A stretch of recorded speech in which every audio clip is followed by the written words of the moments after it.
Peace, family. My name is Vicki Dillard, and thank you so much for tuning in to my personal channel here at VickiDillard.tv. I'm so glad that you are with me today. I thought I would surprise you and pop up really, really quick live. I don't see anyone in the chat yet, so I'm hoping that you will see some of the notifications populate here momentarily. Yes, thank you so much for tuning in. I told you that starting 2026, I'm going to be doing more content on my personal channel. Of course, I'm still building and working on other projects that's related to the overall mission and work of Vicki Dillard. Yes, looks like I'm seeing, well, maybe. Oh, yes, yes, yes. Okay, I see someone coming in. Welcome, welcome, welcome, family. I do have a little bit of a ritual that as you come in, some of you all should know this by now, but it's been a minute. As you come in, beloved, be sure to come in giving us a big thumbs up. Give me a big thumbs up, and share the broadcast. Of course, make sure that you are subscribed to Vicki Dillard and make sure that you hit all notifications. Yes, thank you so very much. How y'all doing? I'm seeing a few of you pop on in here. Yes, how y'all doing? Yes, put your city and state where you're from. I see somebody put they from Virginia. Hey, baby, Alexandria. How you doing, precious? You fancy in that? What did you say that is? What is that? Somebody said they from Chicago. I see you, Lansing, Michigan. How y'all doing? McQueen says, hey, beautiful. Hey, precious. Somebody said Chicago, Chicago. Yes, baby. That's my, okay, I see my beautiful moderator, Miss Sharifa. How you doing, precious? Out of Michigan. I see Kansas City, Missouri. I see Alabama. I see Texas. All right, y'all. Y'all come on in. Come on in. I see Oakland, California. Family, let me tell my Instagram family really, really quick that I am going live quickly on my channel here. Okay, I'm gonna hold my device right here. Somebody say, what's up, Vicki from Pennsylvania? Hey, precious, how y'all doing, Pennsylvania? I see you. I see you. Oh, look at my state, my home state, Mississippi. I see you, Greenville, baby. How y'all doing? North Carolina, Durham. Yes, yes, yes. Got some family history out there too. Vicki looking like a black Barbie. How you doing, precious? Indianapolis. Yes, Baltimore. Oh, y'all are from all over. Hey, Instagram. I wanted to pop in really, really quick. Instagram. I am live briefly, very quickly on my personal channel at VickiDillard.tv. You can connect with me directly there or go straight to Facebook and go to Vicki Dillard TV. So Instagram, I want you to come on over now to my personal channel. That is, yes, because I am going to be discussing very, very briefly a little bit about the Don Lemonade, and y'all know I've been kind of hearing it for a long time, and Nicki Minaj debacle, and I want to hit on just a little bit about this so-called suspect Black Panther that's been popping up. Yes, we're going to talk a little bit about that. I'm going to connect some dots. Y'all know my get down, baby. I'm going to connect some dots. Of course, I've been out of the loop for some days, handling some other stuff related to my business behind the scenes, and of course, always my health. So Instagram, it look kind of shiny on here. What thing is this, baby? Let me get off of here. Instagram, come on over now to VickiDillard.tv. You can see me live that way, or go directly to YouTube at Vicki Dillard TV. Yes, how y'all doing? Instagram. So Instagram, come on over. So family, shout out back to you, YouTube. I love y'all so much. Thank you so much for tuning in, family. Yes, hit that thumbs up button, share. Okay, I see more of you all from North Carolina, New Hampshire, Florida, Pascagoula, Mississippi. I said a minute ago, Greenville, Mississippi. I see you, Mississippi. Y'all know that's my home state. Portland, Oregon. Hi, Oxford from Durham. Hey, precious. And many, many more of you are from different states. Yes, you pretty up here. Thank you, precious. So, family. Now, I know some of you all have been hearing a lot about Don Lemonade lately in the news. Yes, him and Nicki Minaj. Now, I have a very long history of discussing, I almost said disgusting, baby. That was a prophetic Freudian slip. Talk back to me, somebody. But y'all know I have a long history of talking about Don Lemon, and for good reason. And so he's battling Nicki Minaj in the news. He's saying that a statement that she made he feels was inappropriate, blah, blah, blah, blah, blah, right? Well, I'm going to talk very briefly about why all of that is a red herring. I don't have no love for him and or Nicki Minaj, but I want to bring it back to what it ought to be brought back to. Let me tell y'all something. Y'all know Don Lemon was a mouthpiece for them folks. Y'all know Don Lemon has always been about that establishment life and leveling up. Now, he utilized his connection to the LGBTQ community, which he's a part of, and that's his business or whatnot. But I'm saying he used that to maneuver in such a way until they fired him. Somebody say fired him out of CNN and stuff. Let him go. Now, they moved around his little show. He had a primetime show at night. They moved him to a morning show. See, some of y'all behind schedule on stuff. And then the people that he allied himself with, baby, they took him down. Who was it? A white woman live on TV, baby. She screamed that he attacked white women and he lost his job and stuff. And I think he made 1 or 2 appearances back on CNN, baby. This is a trick. Don is trying to get some credentials going. He's trying to get back somewhere on somebody's television station that's not alternative media. This is the most attention that he's had in a very, very, very, very long time.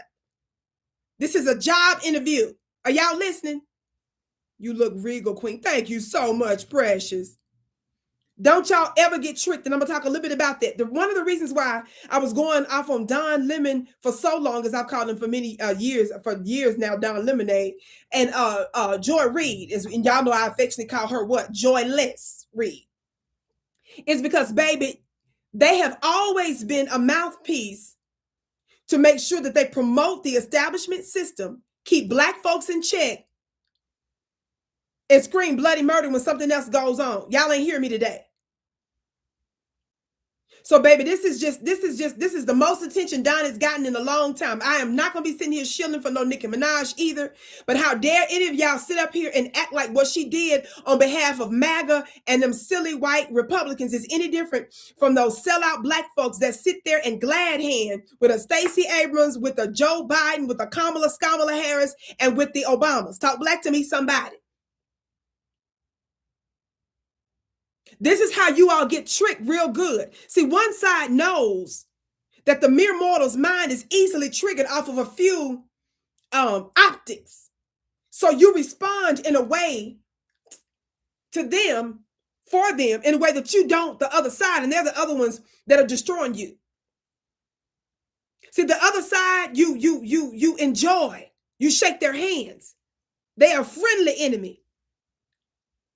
That poison is mixed with honey and sweetness, and you like that. You're looking beautiful. Thank you so much. Who's paying y'all to say all this stuff? Let me know where I can make a donation. Talk black to me, somebody.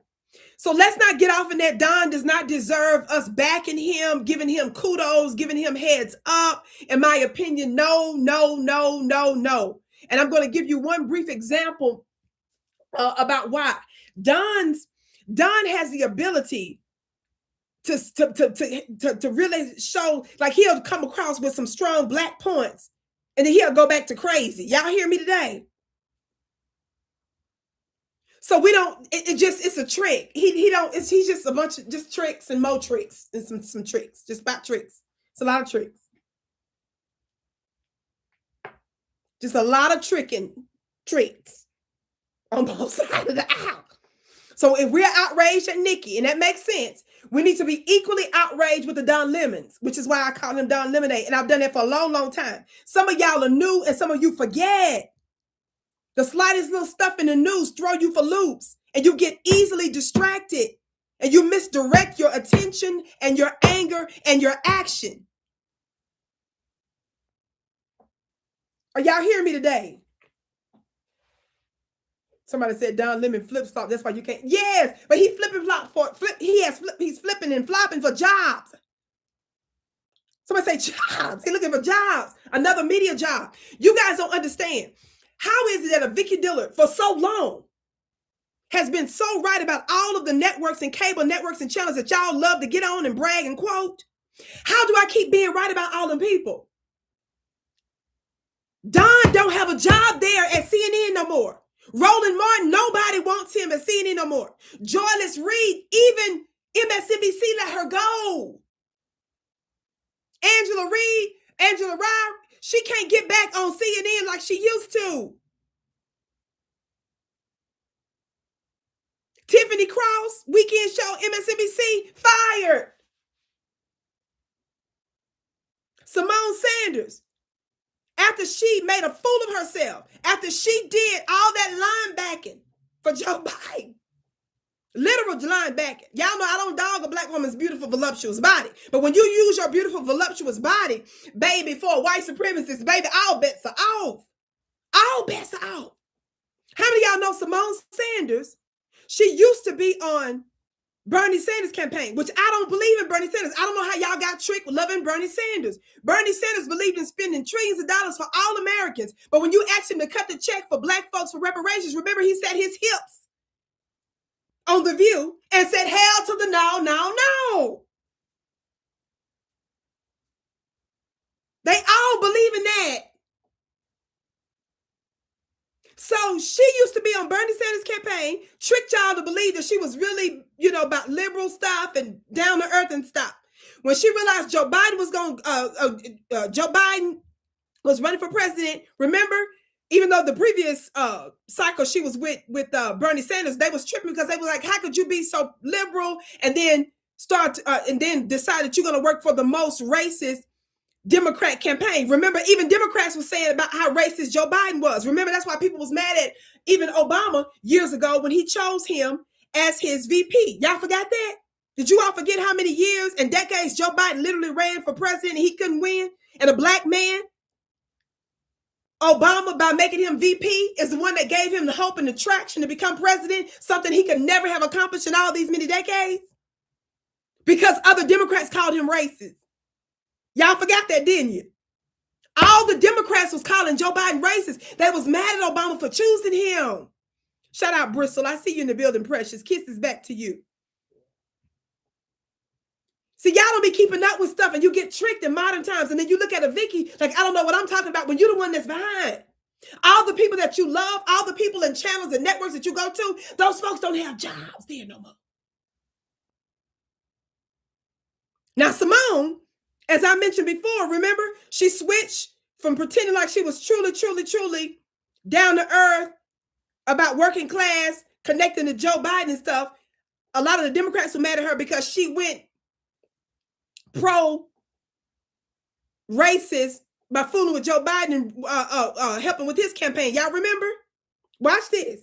What happened? She went with Joe Biden because she felt like Joe was the one that's going to really level her up. Because she felt like of all the Democrats, he would be the one that was going to help her get in that White House.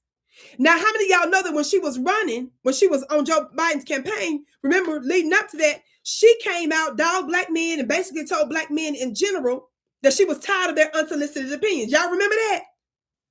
Some of y'all don't remember that. So you see how you behind the schedules and be quoting people, the wrong people. So she came against Black America, dogged Black America to help anti-black, lily white Joe Biden, watch this, so he could get in the White House.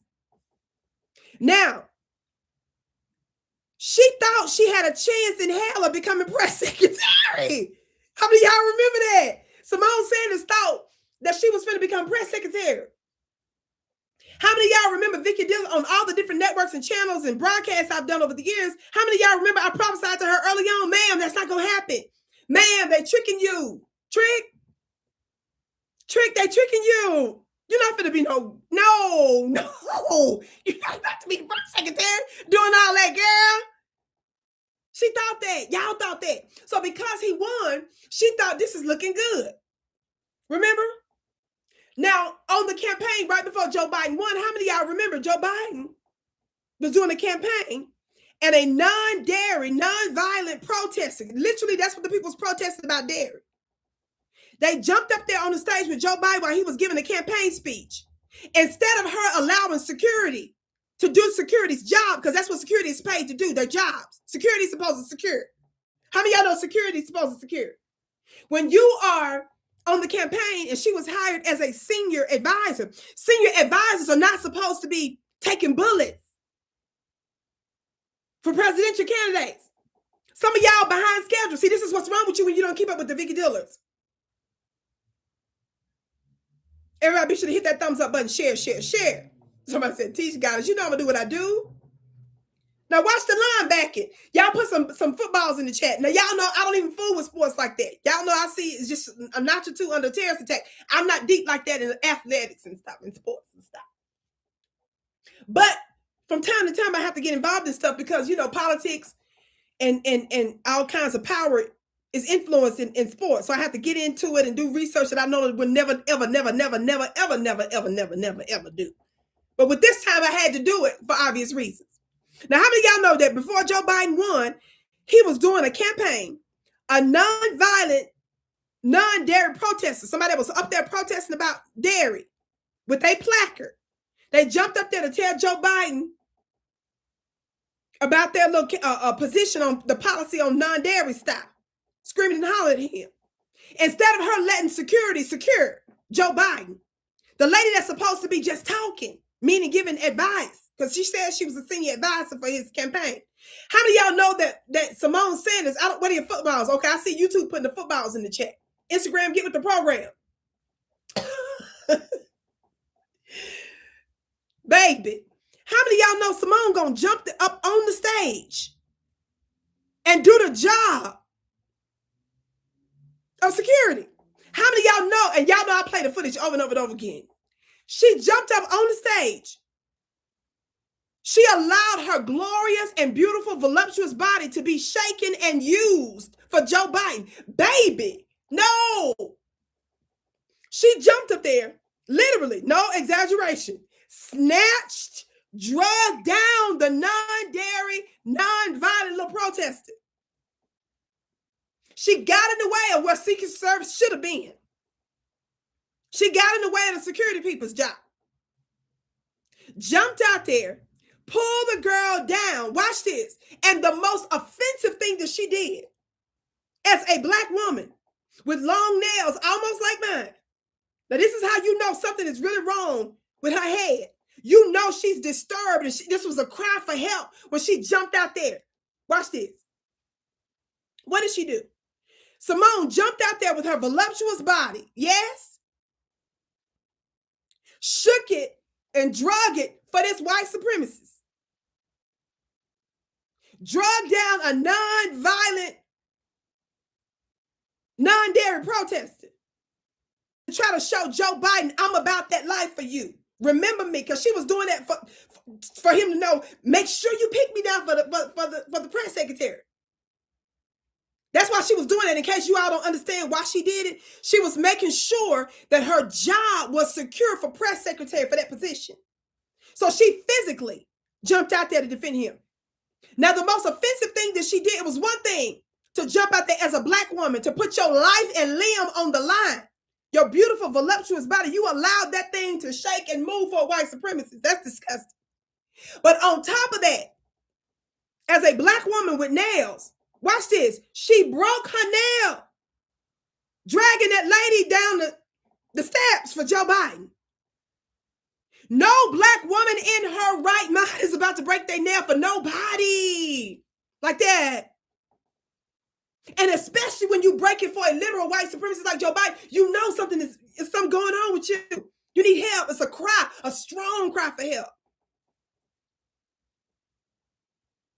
Now, you are laughing, some of you probably, and you're like, Vicki, what is this? She did that because she was trying to show Joe Biden that she's so down for him. She physically jumped out there.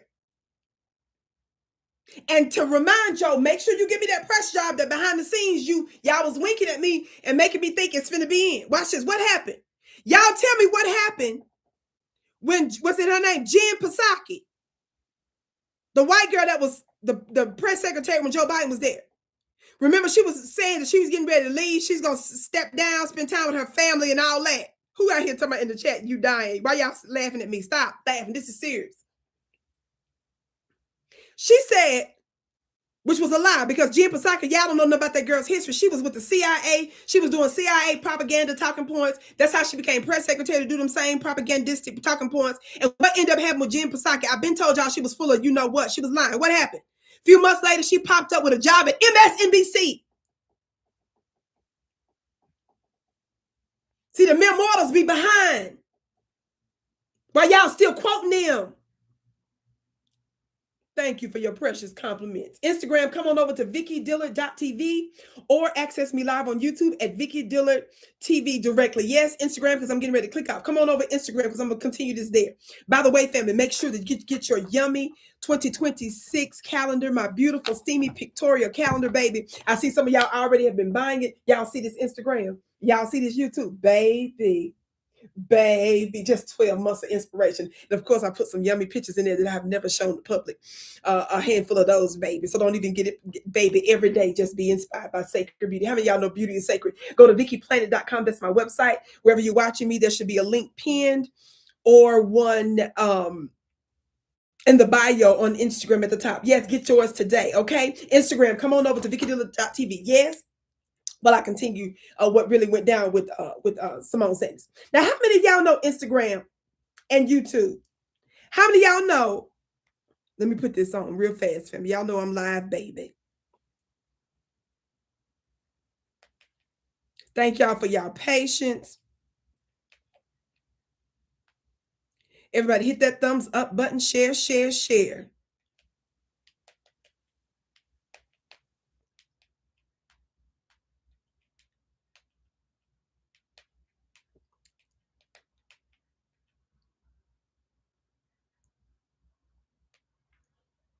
All right, family. Now watch this. So, family, y'all know I'm a one-woman show. I'm putting this all up at the same time on Instagram. I'm letting them know that I am live at Vicki Dillard. Y'all hit that thumbs up button, share, share, share, family. Make sure that you get your 2026 calendar, which is still the beginning of the year. So it's a perfect time to get yours today. Those that got theirs early, baby, they got a discount on theirs, baby. The early birds got those that bought the pre-sales, baby. I made sure to take care of them. But you can get yours at VickiPlanet.com. We're going to put the link there in just a moment, okay? But let me get back to where I'm going. I had to look, y'all, I had to put that up. I had to put that up on my Instagram page. Thank you so much, Precious. Okay, let me see. Thank you, Miss Sharifa. Let me pin it. Okay, that's my website, family. She's on it. Everybody hit that thumbs up button, share, share, share. Family. Okay, let me get to where I'm going right now. Okay, watch this now. So what was I saying about Simone? So Simone, because some of y'all don't know the story about the madness of it all and how people get down. So Simone, y'all, I believe in a beautiful, voluptuous black woman, baby, but I just believe it is absolutely diabolical and satanic. The worst kind of wrong religion and spirituality to get involved in. The worst vile kind, baby. And I believe in using ancient, occult magic. But baby, the worst kind you can do is to use your body for no white supremacists out here. That's baby, it's a whole nother level when you do all that. No, we don't do that over here, baby. Watch this.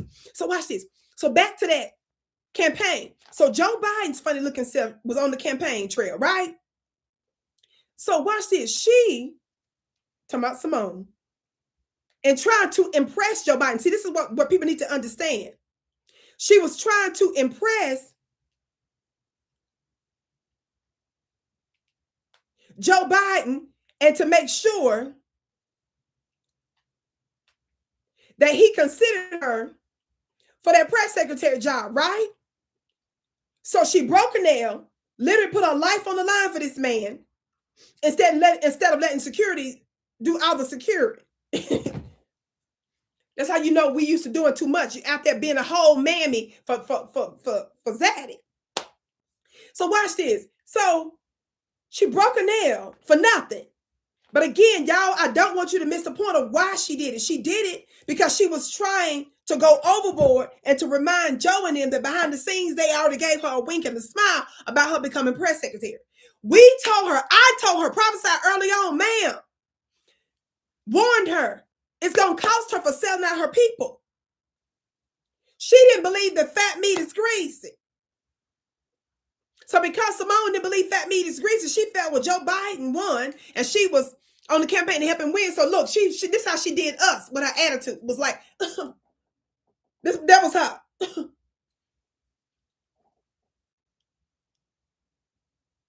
Like Master was not going to disappoint her. That's what she wanted me to know. She wanted us to know. She wanted us to know that she knows Joe Biden like nobody knows him. She wanted us to know, look, he won the election. So yes, of course she's going to get this, the White House press secretary. That's where her mind was going. Wrong direction. Her mind was going wrong way. Wrong way. Watch this. Y'all, I'm still putting this last little bit up here. Thank you all for your patience as you hit that thumbs up button and share. Now watch this. So she thought she was the stuff. He done won. She in the White House, baby. Watch this. Jen Psaki, I think she was the one that was press secretary at the time. Then after a year or so, I don't remember what the time frame was. After a little bit of time, the white press secretary was saying she was talking about making plans to leave. To my, she was going to spend time with her family. I knew all that was a lie. I didn't know what the trick was. I knew it was a trick. And of course, I ended up being right because after a few minutes of her being out the White House, she found her hips on MSNBC, which I knew because all that's plans. That's how they do. Don't ever get it twisted. All of these cable networks, including Fox News, MSNBC, CNN, they're just mouthpieces. They're de facto state-sponsored cable networks. I said de facto. They get their talking points. They get all the little narratives and stuff that they're supposed to get from the White House, and they stick to that on either side. All this is just tricks for the mere mortals while you out there quoting them like they legit. Watch this. So after Simone did all that linebacking for Joe Biden, right? We can get to where you're going. After Simone made a fool of herself, did all that linebacking for Joe Biden to make sure that his team kept their word or their wink and their nod about her becoming press secretary. She was humiliated when they didn't pick her. How many of y'all remember Kareem Jean-Pierre? The Haitian lady ended up being the press secretary. That's the one that ended up blocking me. Y'all remember? On a couple of platforms. She was mad because I did a broadcast and her name was in the broadcast. The whole broadcast wasn't even hardly about her funny looking self, but I did bring her up. And of course, I gave her that work real quick and moved on to something else, but she was real mad about it. And so shut that down. So y'all know how the White House people do me, baby. The White House people just be mad at Vicki Dillard. Low Vicki Dillard, they mad about what I got going on over here. Watch this. So the one who won the press secretary, she ended up having an issue with me. She ended up blocking me on some stuff. That's a whole different story. I'm gonna leave it alone. But Simone was mad and humiliated that she got humiliated. Like we prophesied early in advance that she would be. Let me hit the gavel on that. For those of you that don't know, the Vicki show is the home of the hand claps and the gavel raps. I'm the OG. Yes. That line backage. Backfire. Watch this. So she did all that linebacking during the campaign to secure his presidential nomination. Only for dog black folks threw us under the bus, only for her to be humiliated and realize that she was used like we told her she was being used. She, watch this, they threw her on Kamala's little staff, gave her some little, I can't even say a corner office. I don't forget what those things are called when you work jobs and they put them dividers in between you and somebody else's computer. That's essentially what her thing was. So she was humiliated. They tried to give her a little cushy name about communication, something or another for Kamala, made a fool of her. Watch this, to where she was forced to leave the White House. So she was a loyalist for Joe Biden and them. So even she clearly, I speculate, gave the nod to the Bakari Sellers of the world and all those other folks. Yes, Bakari is on CNN, but that's her buddy. They even came out going off on Joe Biden them for not giving her that job. Like I told y'all, she thought she was gonna get, and of course, we knew that was no way in hell you was finna get that job, man. They used you. We knew you was usable. I was confused how you didn't know that's what they was doing. So she made a fool of herself, Did all that linebacking for nothing. And then when she got the little weekend job on MSNBC, she was able to calm down a little bit because she still felt important because she was a little bit in the limelight. Y'all see how they go? Why did I bring her up? That was a long story because I was not trying to go there. I'm just trying to show you all the people that y'all quote and thought was something that they don't have jobs. Their dream jobs. They feel like nothing.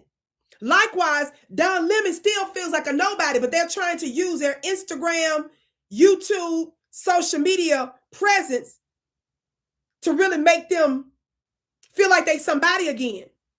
And because the previous networks that they were on still's not choosing them anymore, they're trying to get out there, get more attention like never before. So he jumped in the fray with the Nicki Minaj style. Don Lemon. Now I'm back to talking about Don. He's jumped in the fray, got more attention than he's ever gotten since he's been fired from CNN. And still hoping and praying that he can still get a job on cable somewhere, very likely. Do y'all understand how this goes? Everybody hit that thumbs up button.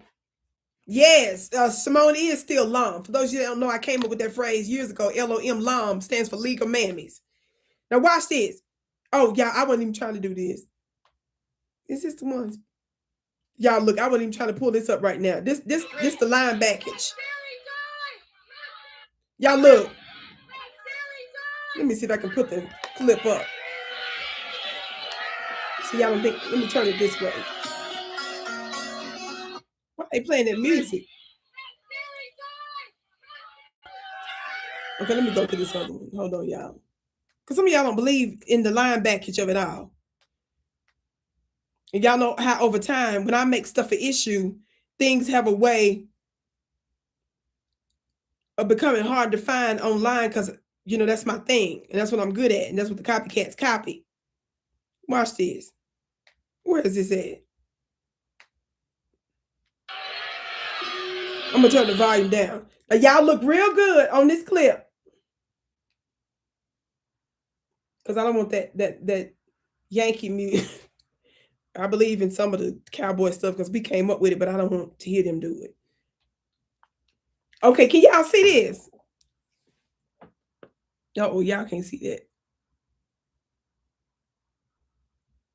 that. That is not a good. What did they do with the video? This ain't the stuff. This ain't the one I usually show y'all.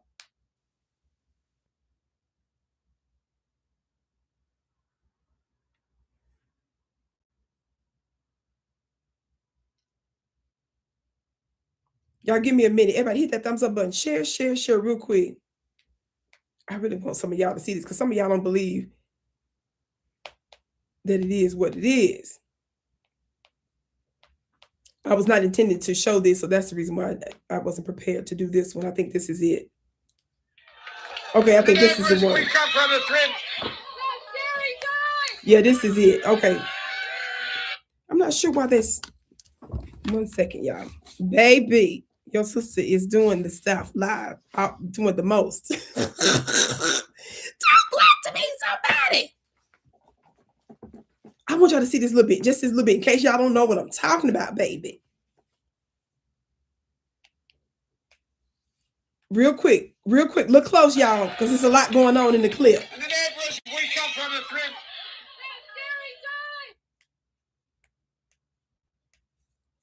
Oh, we finna get this together.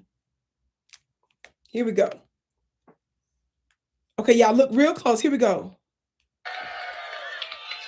In the neighborhoods, we come from the trip.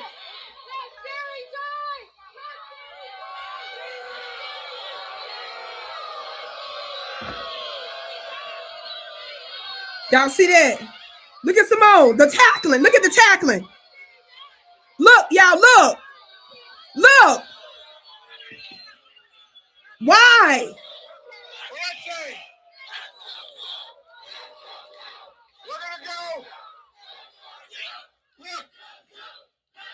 Y'all didn't see it. One more time, y'all, real quick. Look. Look at Simone fly up there. Look at Simone. No. One more time. Baby.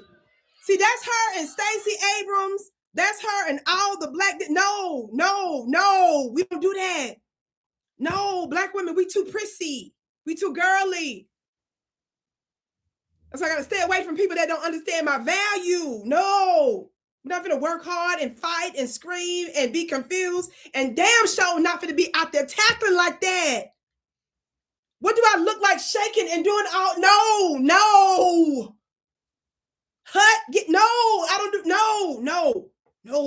Whatever they say out there. That's not how that goes.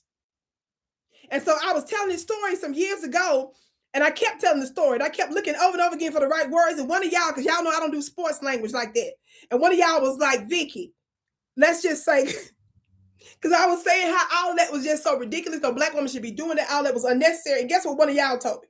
One of y'all was like, she needs to be penalized for unnecessary roughness. Yes, I'm going to keep telling that story. Somebody say unnecessary roughness. See, that's what you weirdos do. You will sell your people out with unnecessary roughness in support of what you ought not. They're not right. So when I show you the picture of the roughness, when I show you the tackling for nothing at all, I want you to know that's their energy for the Democrat Party. That's not their energy for you getting justice, reparations. No. One more time, and I promise I'm done. Look, with that part. Look. Look at Simone. Simone, why? Why? Look. Single-handedly. What was those other people there for? The security was looking at her, was like, God, they didn't teach us that move in training. Just unnecessary line-backing roughness. Do they throw flags down when you get them in trouble and stuff on the field? Whatever the people do, that's what needs to be done in this instance. And that's what I did politically. So no, I have not let her live that up, because no black woman in their right mind is about to do that and then break no nail for no white supremacists. Who is this from? Snake Doctor. Oh, your gift is blessed 1,000-fold, precious. Thank you so much.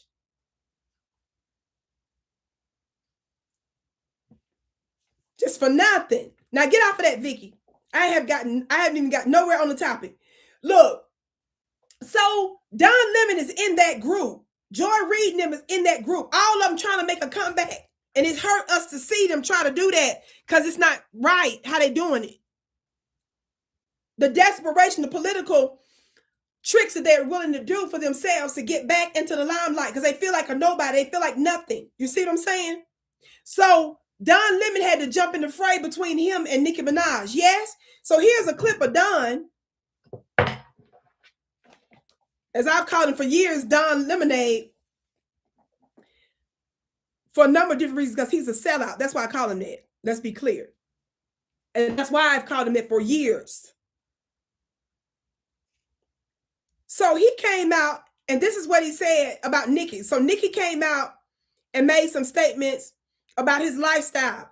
Now, he does have that lifestyle. Now, I don't know what he be doing with all that stuff, but he didn't like that she said it. And she was pissed at Don because she felt like, because he did a church protest. How many of y'all know that Don went out there and captured with his team, captured a protest in a white church?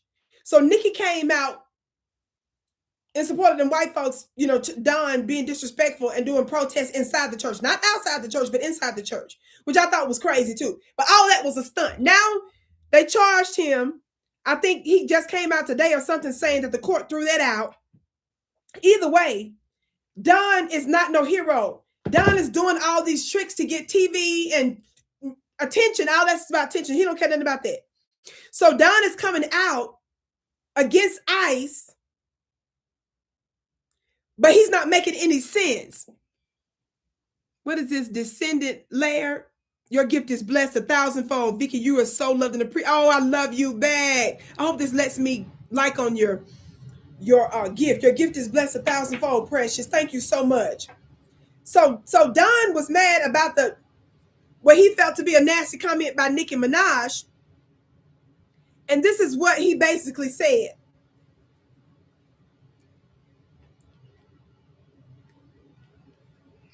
So people have been asking me about responding to Nicki Minaj's unhinged, homophobic tweet about me. I usually don't respond to this stuff, but let me just say this. Nicki Minaj, stop talking about shit for which you know nothing about. This is you're out of your depth, by the way, and you are a homophobic bigot. You don't care about African Americans. You're not an African American.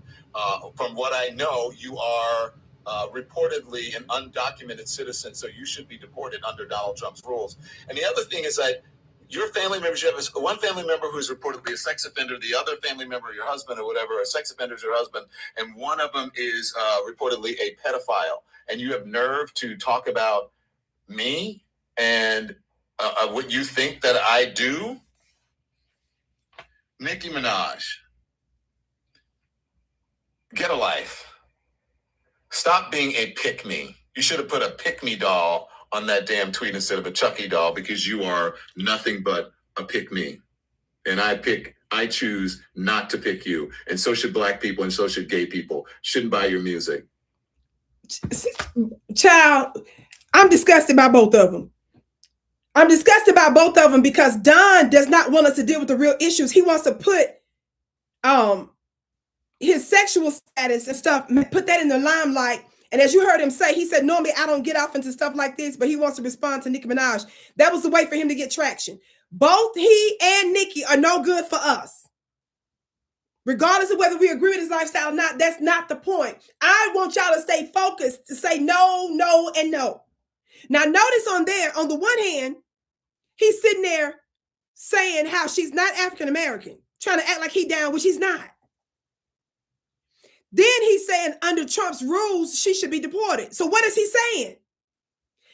He's out there dogging ICE and defending immigrants. But when it comes to Nicki, and for political reasons and for social media reasons, he's sitting there basically saying that she needs to be deported. Is that what he's intimating? By saying that under Donald Trump's rules, she's supposed to be deported. That's really what he's saying by making the statement like that. And by throwing it in the same sentence as saying, and she's not African-American, even though a lot of us don't necessarily use African-American because we know for political reasons they use that so that they don't give Black Americans justice. So there's a reason he threw that in with the fact that she's not African-American while he's against ICE and pro-migrants in general. You see how that don't match? You see how they don't go together? Somebody just said that's a great point. Yes, yes, because they're playing games with us. I don't have no love for that fool. Or Nicki. Look. Now I want y'all to see something that came out. I saw this, I just saw this recently. Look at this. Now this is a clip. Where is this one at? Watch this. So Don is, once again, he's pretending like he's a real journalist out there with his microphone talking to people on the streets, right?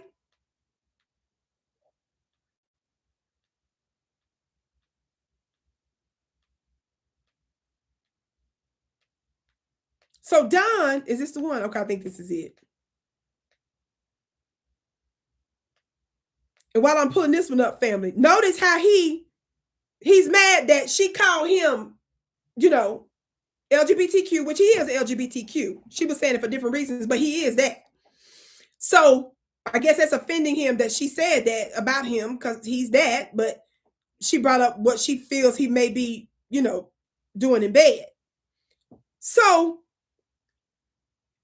to flip the script on her, he brings up the pedo stuff related to her and her family or whatever. Yes, you heard what he said. I'm going to leave it at that. I love you back, beloved overthinkers. Thank you so much for your support and all of you. Listen.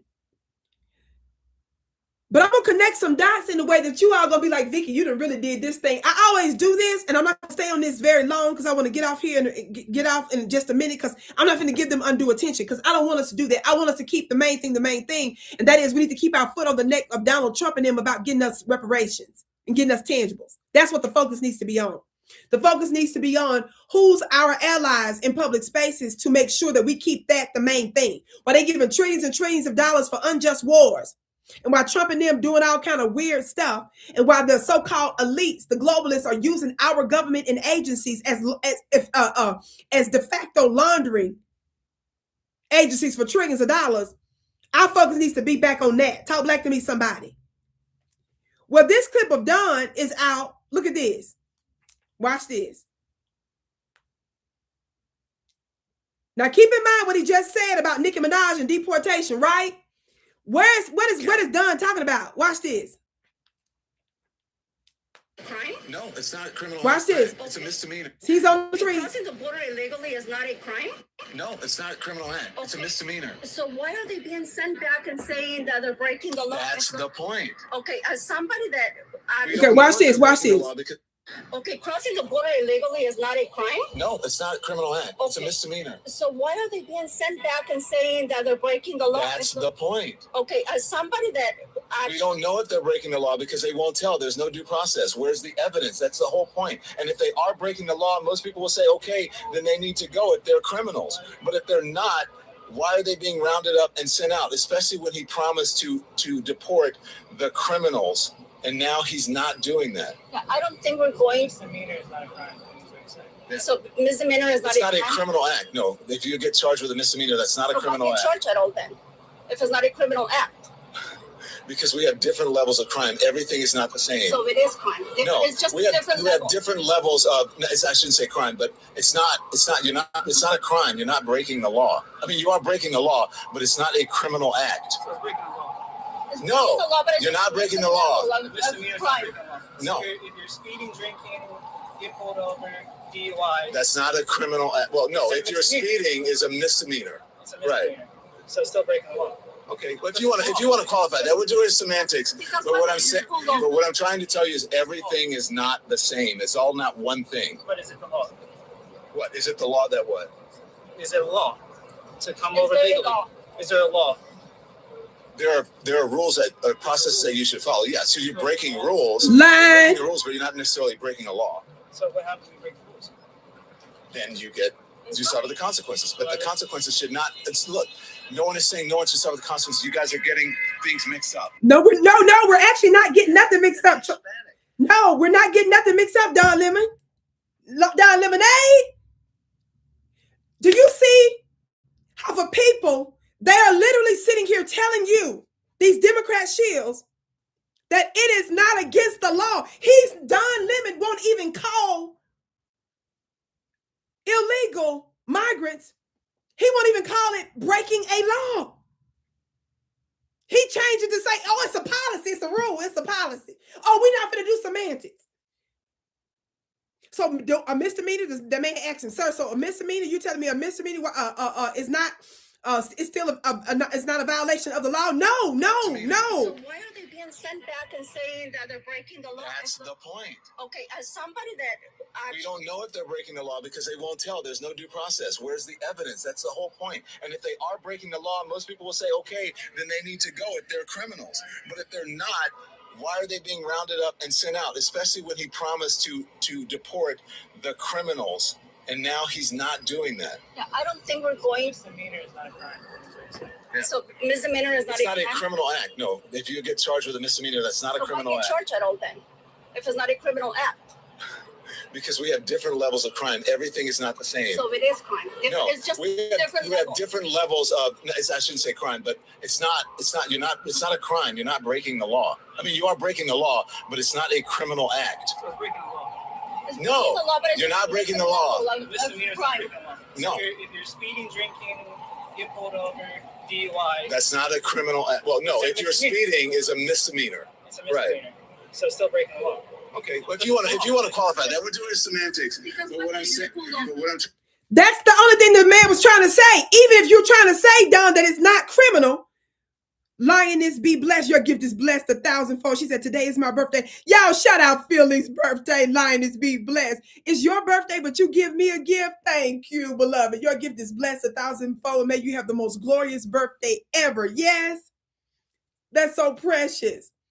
So family, when the person said to them, okay, if a person is speeding and they get a misdemeanor, are you saying the misdemeanor, if you're saying it's not a criminal act, it's still a violation of the law, right? He said, no, it's not a violation of the law. Even though he's, child, look at all the stuff that they do to law for people that violate the law to get here.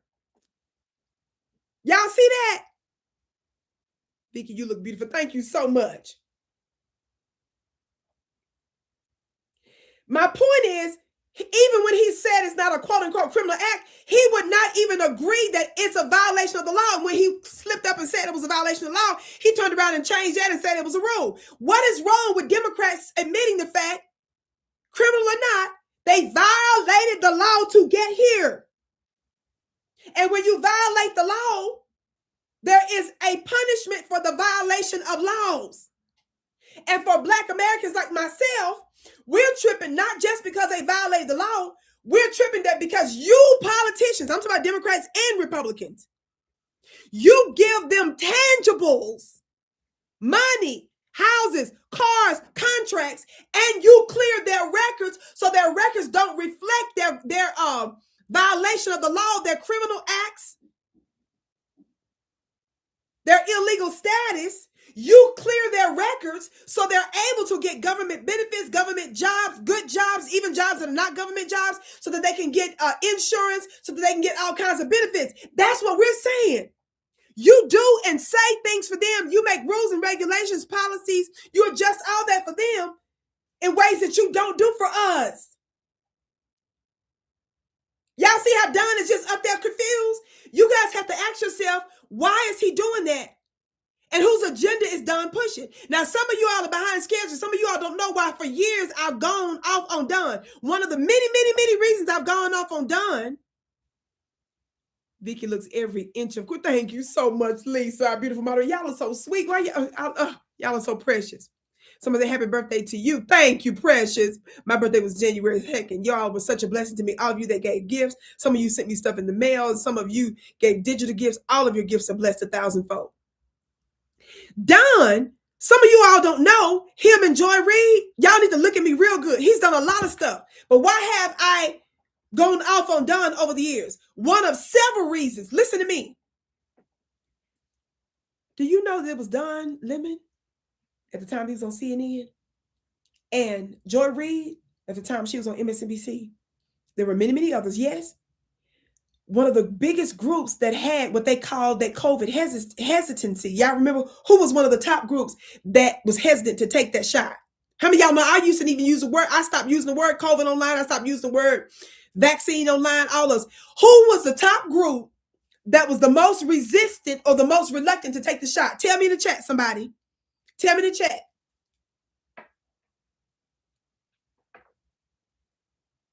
What group of Americans were the most resistant to the shot, family? That's right, Franklin. Us. You got that right. Oh, it's your birthday month too, Miss Lisa. Oh, she's a longtime supporter of mine. Happy birthday, precious.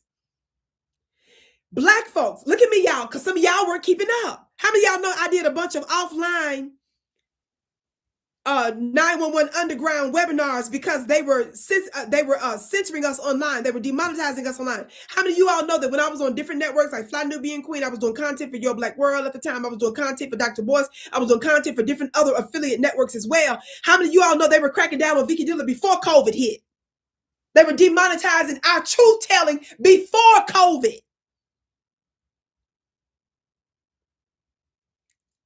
And none of y'all little conscious white folks that you love so much today had a damn thing to say about it. Now y'all treat them like the heroes because they came late for lunch to government technology. And now that they start being censored a little bit and stuff, that all of a sudden stuff started to shift. Anyway, I was used to that. So when I realized what was going on with COVID early on, not only did we have to be careful with language that we were using online because they were censoring us even more with the algorithms, it was my idea to come up with doing the offline webinars so that we could still get the truth out. That's how I ended up doing some collaborations back to back with a vaccine expert, Dr. Rowling at the time. I did a couple with him. I did a couple with 2 or 3 with Brother Risa Islam. That was me, baby. And I had to do a lot of that offline so that the information to be shared with the public was not being censored. Are y'all listening to me? With that being said, why am I bringing that up with Don? Do you know that because they had so much hesitancy amongst Black Americans, Foundation of Black American groups in particular, guess what? Guess who helped to push the narrative of us being punished and for the Biden administration to start cracking down? Guess what faces were the ones that use their platforms to urge the Biden administration to really crack down on us and to do the mandatory stuff and to do the shutdowns? Guess who it was, y'all? Guess who they stood behind to do it?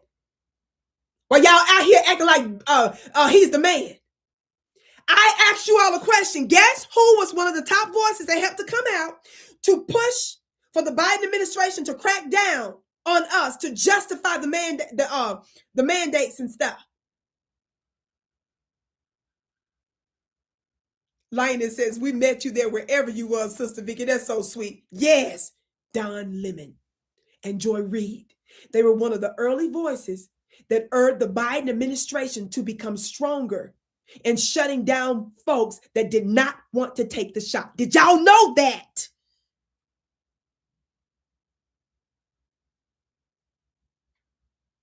Don't you dare let that ninja off.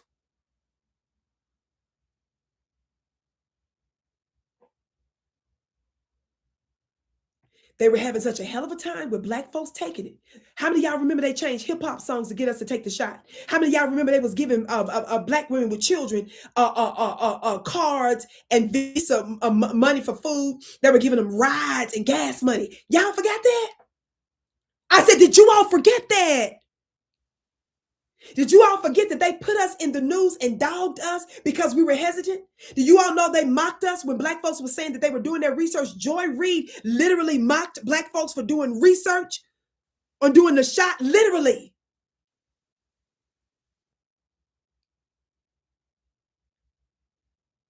Who said that? Get your booty to the pole. That's exactly right. They said all that too. They paid other social media voices, alternative voices. How many of y'all know a publication, a white publication came out against me, put me in their news publication, slandered me, never reached out to me because I did a broadcast on Tyler Perry. I quoted Tyler Perry. I played the clip of Tyler Perry when he was on Gayle King's morning show saying how he was not even wanting to take the shot. But he ended up taking the shot when the medical hospital industry called him to take the shot. And he ended up doing a BET TV special on it to get Black folks to go take it. Y'all are out here crazy, acting like this man is a real journalist. He threw us under the bus, him and Joy Reid, when they was on there because they was having a hard time getting Black folks to do it. Y'all remember now? They did a whole bunch of other shady stuff too, but I'm just using that as one example. Because they couldn't get Black folks to do right. So Don Lemon and Joy Reid urged the Biden administration. So when some of y'all lost your houses because of you refused to take the shot, some people were losing their jobs, some people couldn't make their car notes. They were the ones that was out there on the front line telling them to get stronger and harsher with us. Y'all know that, right?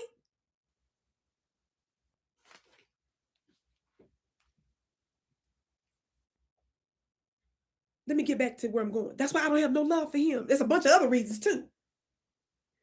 But notice how Don Lemon starts bringing up Nicki Minaj's alleged pedo family and loved ones, right? What was being said about Joe Biden for years? Not only the fact that he was alleged to have sexually assaulted numerous women, but it was credibly alleged that he had some suspect relations, connections, activity, gesturing with young children. And one of the people that was said to have been one of the top whistleblowers, a white lady, how many of y'all know she was basically exiled in another country and they refused to even put her on mainstream news and they tried to shut her down in a whole other country so that she wouldn't come forward?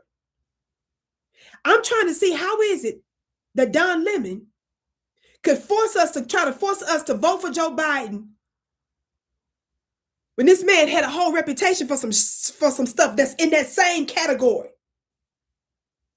Y'all know that, right? and how media, mainstream media, helped to shut down the voices and the stories of those that were credibly alleging that there was some weird stuff that was going on with Joe Biden and these women, young or older. Y'all know that, right? So if he gonna bring up the pedo stuff on Nicki Minaj, that's fine. Just make sure you bring it up on the Democrat Party, folks, too. But here's the thing that I want to say to you all while y'all out here tripping over ICE. And do I believe that there are some tactics with ICE that are problematic? Hell yeah, I do. But do I think that that should be a priority over foundational Black Americans that's locked up in prison today? No. I believe that every Black foundational Black American prisoner needs to be suing the hell out of ICE, out of the government, and out of any and everybody that has not made them a priority to release them. I believe that they need to be suing any and everybody, filing grievances and doing any and everything that they can against both Democrat and Republican Party for making anybody the priority over them. That's the issue that I have. Now let me tell you something.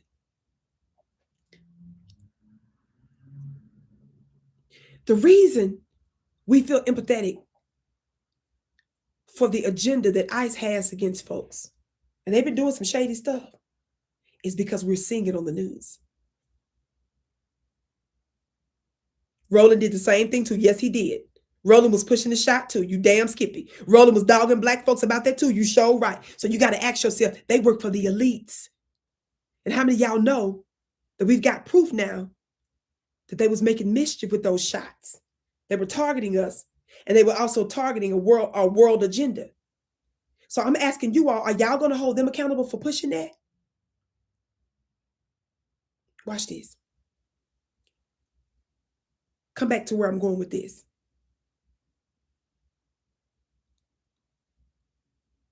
The reason there is empathy for folks that are targeted by ICE is because we're seeing it.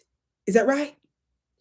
It's because Black media, white media, all kind of media folks, day in and day out, are doing full-fledged coverage. But can I say something to you? When I was going through my plight years ago and I was reaching out to the media, they didn't want to hear my story. When I was done with one leg of the unjust trial and sentencing I received, I still didn't get the traction that I should have gotten. Nobody wanted to scrutinize and look into my situation about the injustice that was done. But let me say something to you now. The offense is not just the tactics and not just a private prison company and not just the other ulterior motives that all kinds of folks have using the ICE issue. My thing is the fact that we even know anything about it at all. How is it that whether they're a criminal or any other violator of the law to get here, immigrant, migrant, the fact that we're even hearing their story and the fact that they even get the mic is something that Black Americans don't even get. And that is something that you all should be outraged about, because how many of you all know that before the election, Drake was not having voices like mine on because they wanted to push a certain type of narrative to make sure that the Democrats won? How many of you all know Joy Reid specifically targeted FBA and other Black voices to shut us down, calling us Russian bots and basically treating us like the enemy when she was on MSNBC? How many of y'all know that when Tiffany Cross was on MSNBC, she literally called out some of us by name and told her audience specifically not to listen to our voices? Before Trump got in office, even when Tiffany was fired from MSNBC, remember her and Angela Rye were using their little podcast? And even when they were seeing video footage of Black folks that was still holding the Democrat Party accountable, especially in Chicago and other such areas, telling them to stop prioritizing migrants and giving them all kinds of tangibles and not giving Black folks tangibles. How many of y'all know Tiffany Cross was still doubling down, saying she don't even believe that those videos of Black folks objecting to them were even real? She still felt it was beneath her to talk with us. How many of y'all remember that it was the Democrat Party during this last election? How many of y'all remember that the Democrats, when they were holding the DNC committee, they did it for almost a week? Where? In Chicago. How many of y'all remember that the Democrats threatened not to even do a live physical DNC convention because they were so afraid that Black Americans were going to show up and disrupt it. They were working to silence Black American voices. How many of y'all remember that? Overthinking says Vicki is the realist. Thank you, precious. How many of y'all remember that? How many of y'all remember that in Chicago, I did coverage a couple of years or so ago about y'all's Black mayor there, because he's there. He's been there, I think, approximately 2 years there. Is that right? Somebody correct me on that. Shortly after he got in office, how many of y'all remember he was so tired of Black Americans coming to the political meetings? We were so strong and politically active in Chicago that y'all's Black Democrats and y'all's Democrat Party proposed rules to make Black Chicago citizens have state issue IDs to attend. You would have to register in advance so that they could scrutinize you before you got there, and propose rules so that the citizens can't get close to the politicians to testify, so they will have you all in the overflow rooms. How many of y'all know that it was a watchdog government agency that told him, fool, if you implement that law, dummy, you would be likely violating the law. So when the Democrats told us that the Republicans demanding state IDs to vote was targeting Black folks and it was racist, how many of y'all know it was Democrats that proposed for you to even attend a meeting that they wanted you to have a state issued ID?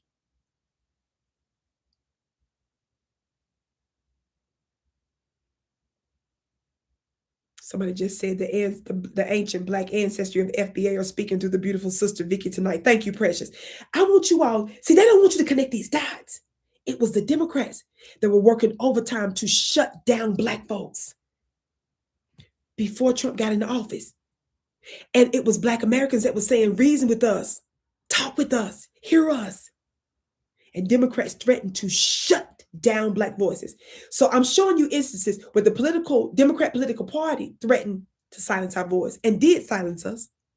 And I'm giving you examples of Black media voices that had big, powerful positions on MSNBC, CNN, that were using those platforms to shut us down for years, to silence us for years.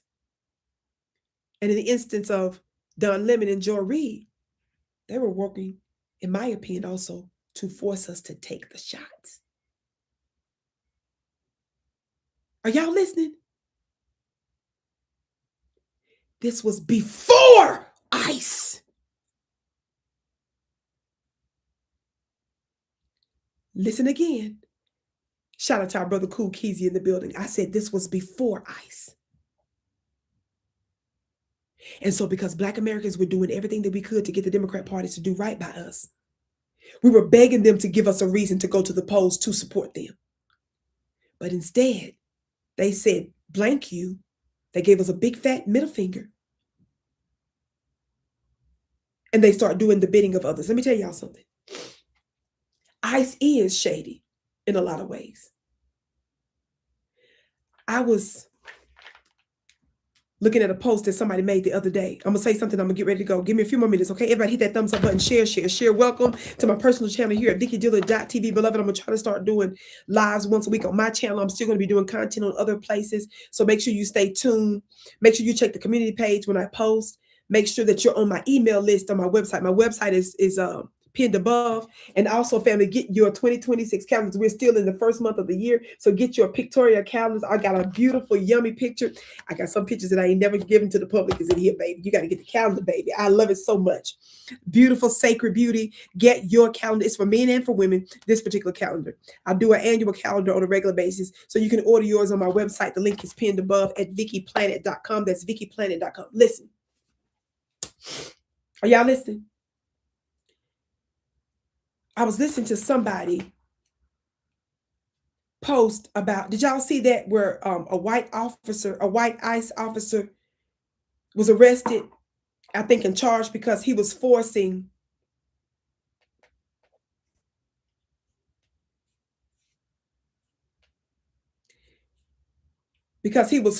an ICE lady that was detained in ICE in order for her to see her family. He would force the lady to sleep with him. Did y'all see somebody? Did y'all see people posting about that? Huh?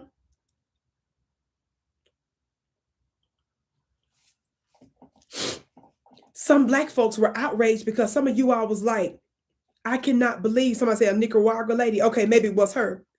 She was in ICE custody, is my point. Miss Sharifa said, no, she hasn't seen the guys. Okay, yes, but listen. So this white man who was with ICE, look.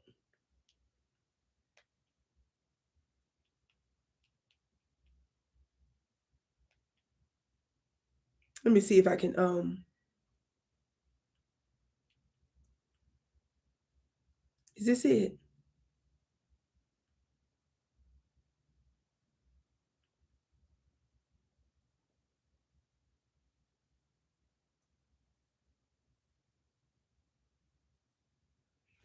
Yeah. This ICE officer,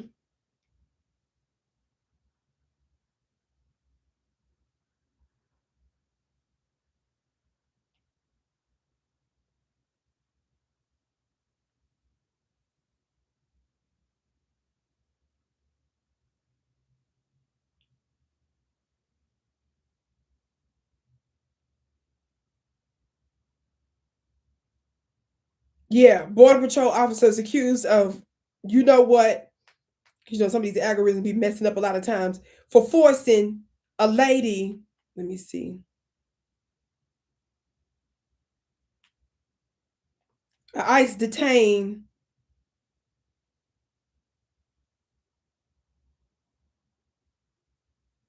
I think this is the one.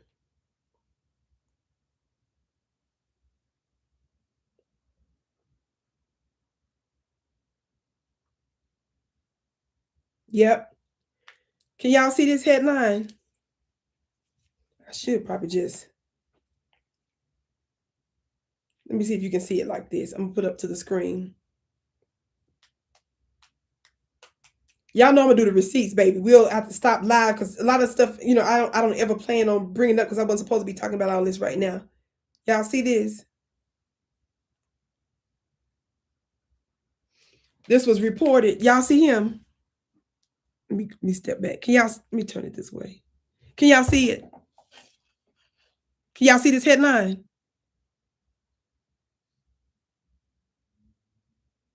Somebody said he was buying her food and giving her jewelry. Y'all see that?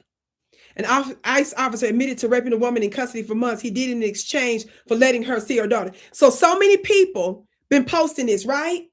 So many people were outraged, right? Somebody say, as we should be. That's disgusting. But I want to ask you all something. This goes all the way back from 2016. Sometime thereafter, Vicki Dillard covered this back to back to back.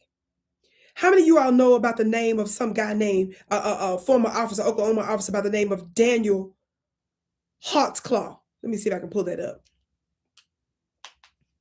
How many of y'all remember an Asian and white officer, former Oklahoma officer?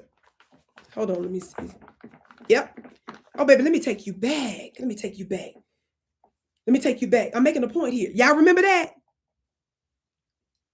How many of y'all remember Daniel Hartsclaw, an Asian and white Oklahoma officer? Y'all see this, let me turn it this way. Y'all see this Guardian headline? What does it say? What does it say, y'all? This light thing be getting in the way. That's why I be trying to angle it. What does it say, y'all? Y'all see his funny looking self?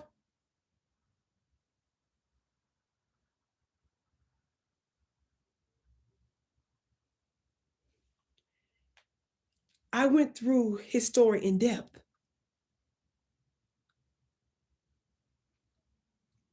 What's, is something going on? Do we need to remove somebody out the chat? No drama up in here, baby. Look at this. For those of you that don't know, this is from 2016. This officer, listen good. This is from Y'all see the date? I don't want y'all think I'm making this up. January 21st, 2016 is when this was covered. This has been going on for a long time. A judge on Thursday sentenced Daniel Hartsclaw, the former Oklahoma City police officer convicted of raping and sexually assaulting 8 different women while on duty, to 263 years in prison. A resounding win for his victims who had called for Hartsclaw to spend the maximum number of years behind bars. Judge Timothy Henderson read the sentence before a packed courtroom in the Oklahoma County Courthouse. Dozens more people were crammed in the hallways and the inter-overflow rooms. Several of Hartsclaw's victims spoke before the ruling, asking the judge to levy a long prison sentence. This is what some of you all don't know. His story and why I think he covered it years ago. Several times, he targeted Black women, and poor ones at that. And in one instance, a Black woman was at home with her man. He forced the Black man to leave, and the Black man left her while she was raped in her house by this white and Asian police officer. It was also said that he was raping other Black women while they were in custody, and I think one of them was actually still chained to a gurney. Y'all know I dealt with an unjust criminal case. So what kind of stories do you think I know COs do? They damn dirty. I said they damn dirty. Now, why is it that we didn't get this outrage amongst Black America and the rest of the world? Because they didn't cover the story like that. And the couple of Black folks that did finally hear about the story, remember, some of the advocates were saying how the media refused to cover this story like they should. So you guys have this empathy that you have for ICE that you never have for our brothers and sisters that are still behind bars. And you damn sure didn't have it for Black women. And I know a little something about this topic. The reason why some of you all are outraged to hear that ICE forced a woman to sleep with him in order to see her child is because the reason why he was able to do that, because that's protocol, damn it. Plenty of Black women experienced that. And the reason Daniel Hartsclaw, as the evidence came out, is believed that he did it way more than the women he was convicted. Those were just the ones that were willing to finally come forward. And one Black woman was a grandmother that finally said she didn't give a damn what it would cost her. She was one of the first ones to do it. And there were other Black women that were behind bars, but because they were afraid that if they brought them out to testify before the jury, they felt that they would not be seen as credible because they were still quote unquote criminals. So he specifically targeted the poorest Black woman, and especially Black women that had drug addictions, because he knew they were less likely to be believed. This was the evidence that came out. So the 263 years that he got, he should have been getting more because he had even more victims. So for those of you that are outraged that ICE did it, the reason why ICE knew how to do it because the protocol was already set, particularly with Black women. And you all aren't outraged about it because you're not listening to voices like Vicki Dillard that was hammering this topic, this subject, when I was on Fly New Pink Queen and when I was on other platforms as well as my own. There's not an empathy. And the reason it's not empathy first and foremost is because the media was willing to listen to the voice of illegal immigrants. You were willing to sympathize with migrants. And I'm a woman of the world. You all know I do international coverage all the time. I have to deal with some of you FBAs tell me, what am I talking about international issues for? Y'all used to tell me that before the ICE stuff hit. But the shame is on the media because they didn't consider our stories to be worthy of even covering it. So when you see someone screaming and hollering over and over and over again, when you keep hearing their voice, their stories, their families, but you don't get that regular coverage and that same type of insight for Black folks, you don't give a damn about our people that are still languishing in prison.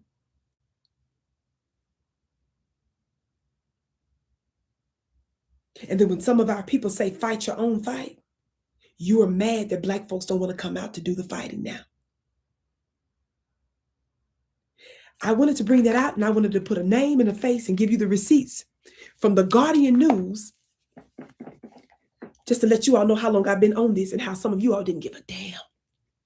You weren't moved that he had a long history of this. This man was doing this for years and years, and nobody did anything about it. Until a Black grandmama, I think she was pulled over by this fool. A Black grandmother is the one that opened up the door and was willing to pay the ultimate cost. and another Black woman had to be raped in her home. Her man was there. Her man left her to be raped.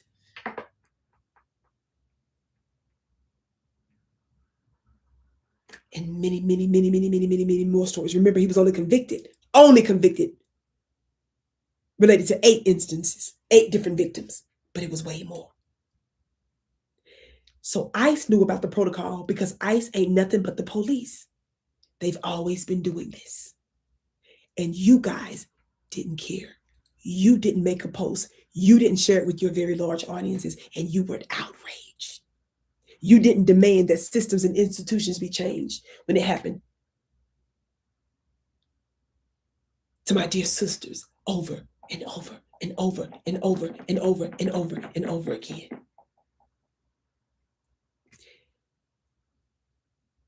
You don't even cover Black prisoners. You yawn at it and you continue eating your tacos once you do hear a little something about it. It's not a sexy story.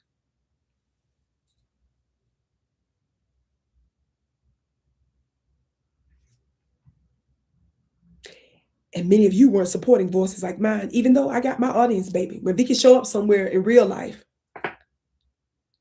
but mainstream folks don't want you to hear from me.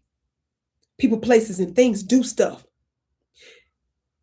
Even people that have certain platforms that I was once connected to, when they start acting a fool, some of them don't even understand that their mistreatment of me. They were being used by a spirit and energy to continue to participate in the suppression of my voice and impact. Baby, you got one thing messed up. That's impossible to do. You're going to get your judgment. But I understand for me, first and foremost, it's always about spiritual warfare because they're concerned about my impact. You understand? But the cat is already out the bag. And the problem is when you don't see power in its incipiency in its early stages. You don't get to be like, well, oh, so-and-so got all these views. That's not impact, ninja. Some of you are a lot of copycats anyway.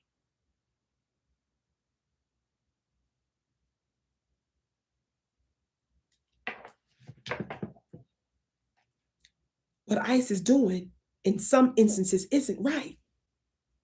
I'm saying that your outrage still needs to be there for your Black family that's still suffering and that's not getting this amount of attention. Can you imagine our brothers and sisters that's locked up, that's behind bars, that's like, damn, nobody cried for us like that, for me.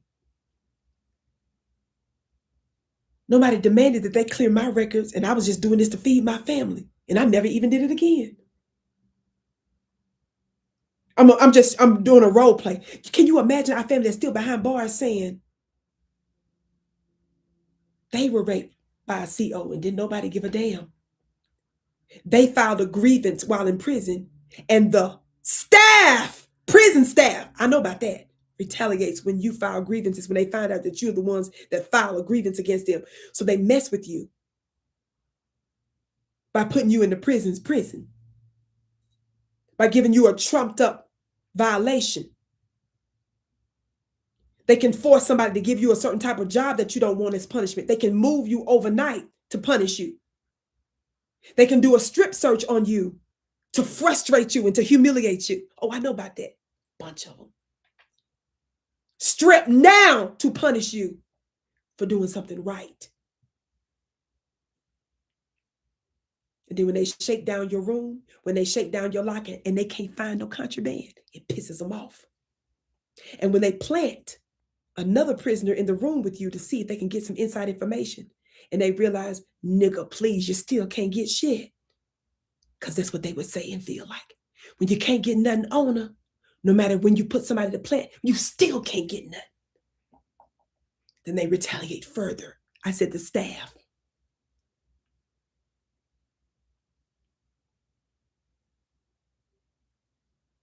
And nobody cries for those individuals. And when you have another prisoner that sees that you're being targeted by the staff, because every time they have you work for the U.S. government's military to use your labor for them, and every time you come back from the base, they keep targeting you to strip you,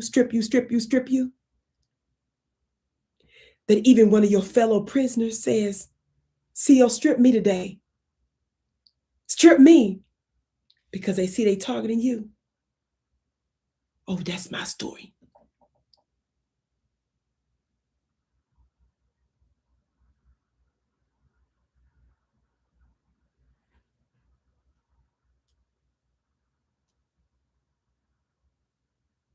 You got other staff members coming out confessing. Oh, I did that because so-and-so, the administrator told me if I didn't do X, Y, and Z. So-and-so told me to do that and put that in so-and-so's file.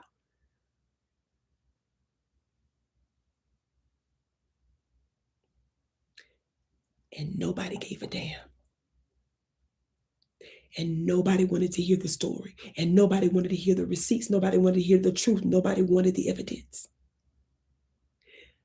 So can you imagine how disgusted some of us get when we see all of this care and concern and resources from both Republican and Democrat, from the media? The fact that we're even hearing from you. Some of us couldn't even get a hearing in the court of public opinion, let alone get justice in the court of law. There's some stuff right there. My brother Cool Keezy just said the preponderance of evidence. They don't know about that, brother. See, my brother Cool Keezy, he know about this. He knows about this. What did you say, Cool Keezy? He said file a grievance and you get targeted further. Let me hit the gavel on that. See, y'all don't know about some of those silent fights. Trying to get justice. Fighting the case on the outside, and then you fighting staff that's at you. And you ain't trying to get in no mess. You're trying to mind your business. And you got staff saying out loud to other prisoners, she got too much power.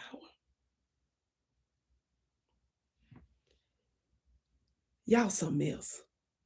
Y'all something else. It's a bit disgusting. Not just that we didn't get justice. You refuse to even hear us, let alone see the evidence, let alone apply the law properly. And you targeted us from within and without.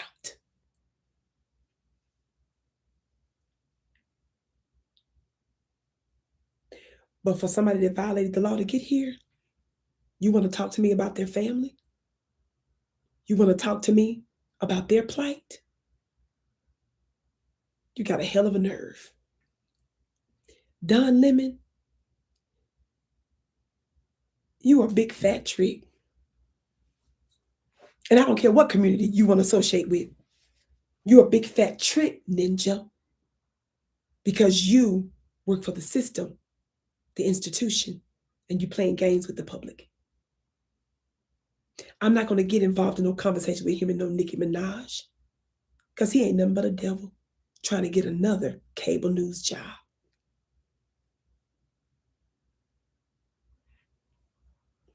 Cry for the founders and the creators of this country. Oasis, love, your gift is blessed 1,000-fold. One more thing I want to say. Don sitting up here talking about people that's in detention centers. And again, I'm not sitting here promoting the stuff that ICE does. I'm just saying the police, law enforcement, the prison system is still screwing over our people. And y'all don't have the same kind of energy, care, or concern, or coverage.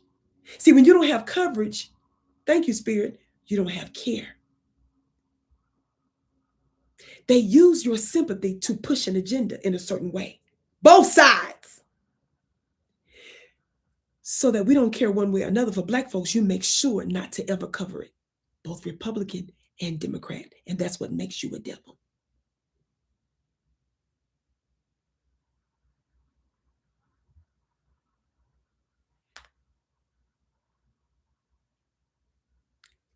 One thing, Don was about the life of supporting the Kamala Harrises of the world, right?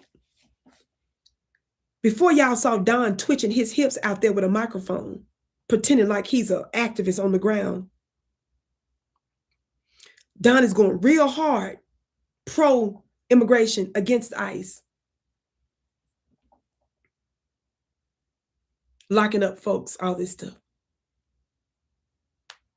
I've discussed this many times before. This is an article from Axios from 2026 about the 2020. No, that's not the one I was looking for. See, look, y'all, I be having several. Look, I be having several. Here, this is the one I had. I be having several stacked up for my broadcast because the other ones I pulled up today, I wasn't even supposed to be talking about that. This is one I had ready too. Y'all see this one from the American Prospect? I've discussed this many times. What date does this say? What date does this say, y'all?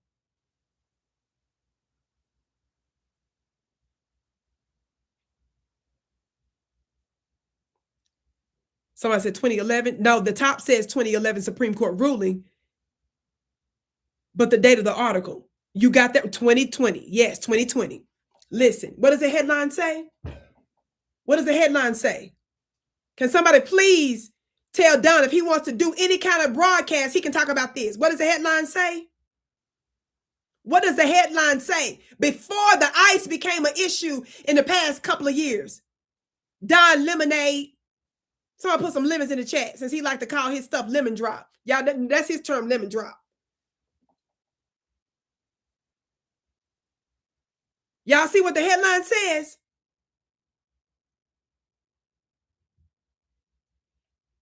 How Kamala Harris fought to keep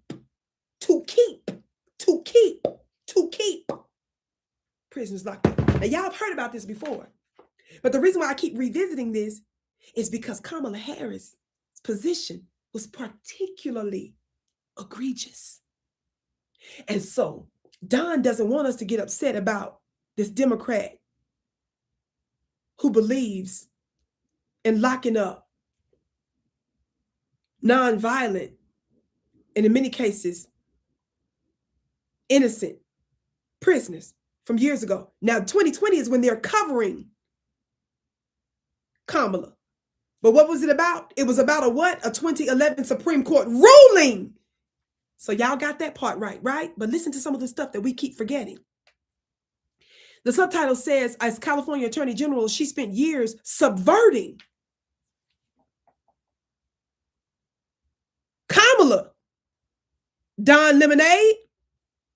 She was subverting the law, brother. A Supreme Court ruling, Don.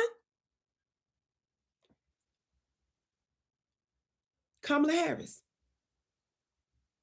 As California's Attorney General, she spent years subverting a 2011 Supreme Court ruling requiring the state to reduce its prison population. The overseeing judicial panel, y'all, why does Vicki keep revisiting this from years ago? Because I'm scared y'all gonna forget. Somebody send this to Don and tell Don that the courts considered her to be violating the law. So much so that they seriously considered doing what, family? The judicial panel considered doing what, family? What were they getting ready to do to California's top attorney, the one that's supposed to uphold the law? What was they seriously considered doing against Kamala Harris, y'all? Y'all see it? Thank you, Ms. Sharifa.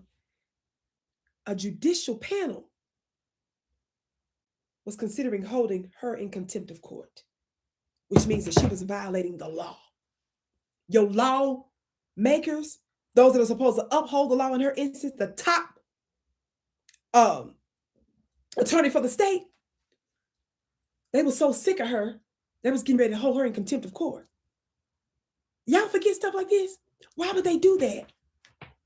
I'm not going to read all this because this is a very long article. I've gone through it in depth many times in the past and in the recent past. A few years ago in the past and in the recent past, I've discussed it. So I'm not going to go there right now. But listen to a few things. Senator Kamala Harris, a leading candidate to be Joe Biden's running mate, repeatedly and openly defied the U.S. Supreme Court orders to reduce crowding and to reduce overcrowding in California's prisons while serving as the state's attorney general, according to the legal documents reviewed by the Prospect. This is what some folks forget. Working in tandem with Governor Jerry Brown.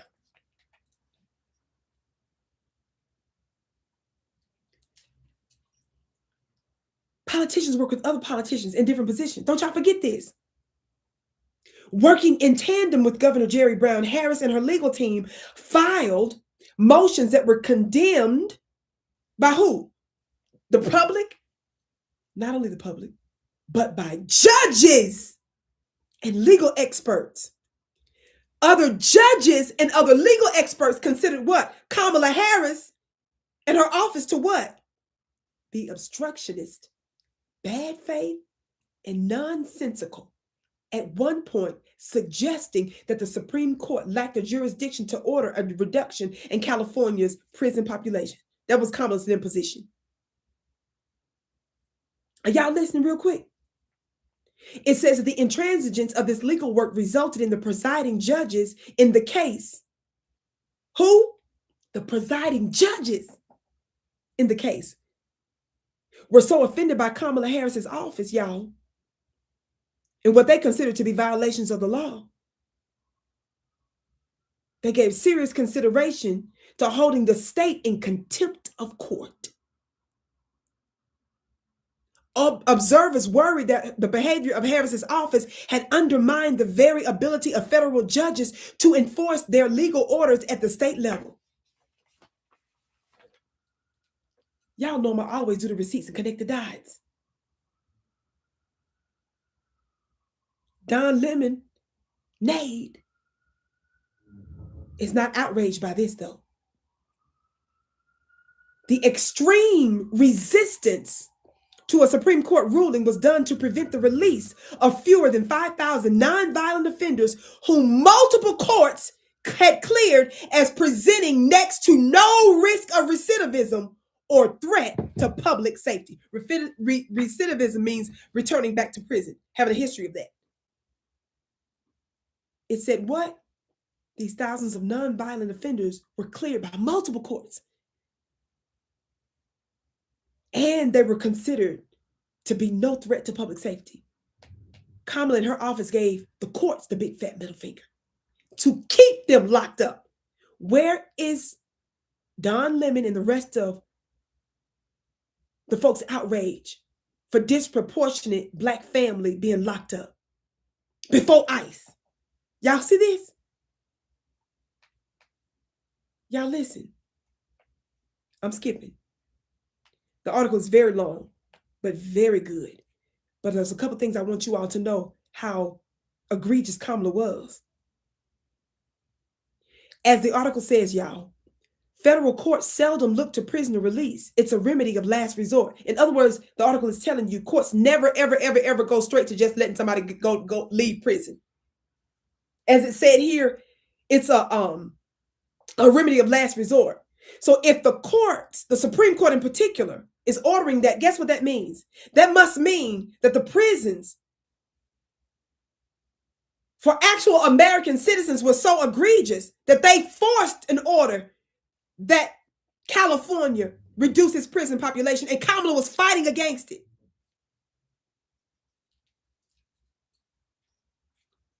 A couple things that I want you all to know how egregious it was, because I'm going to skip. It's too long, but just a couple things. I've talked about this many times before. I'm going to say it again. Listen. At its height, it stuffed, it said, some 200% of its design capacity.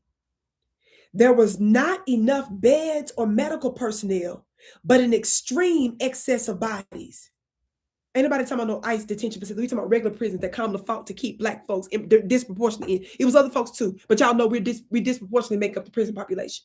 Kamala was fighting to keep them in there. Listen, in one prison, 54 prisoners shared a single toilet. Can I ask y'all something? Why is it that I have to hear about ICE detention facilities and not being up to par, but y'all don't hear about Kamala maintaining these kinds of prisons for American citizens?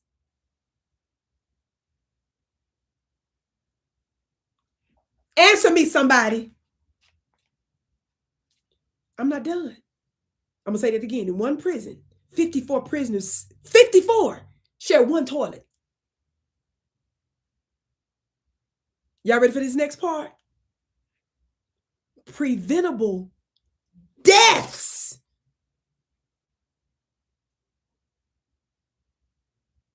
due to substandard and overstretched medical care occurred every 5 to 6 days.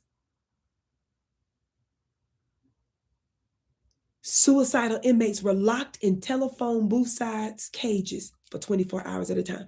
Under Kamala, 54 people were sitting on the toilet. Under Kamala, she was fighting to keep citizens in those conditions. And Don Lemon and them and everybody else weren't saying a damn thing about it.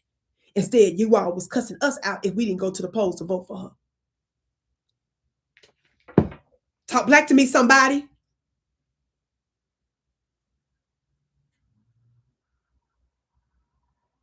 What did I say? Something in my eye.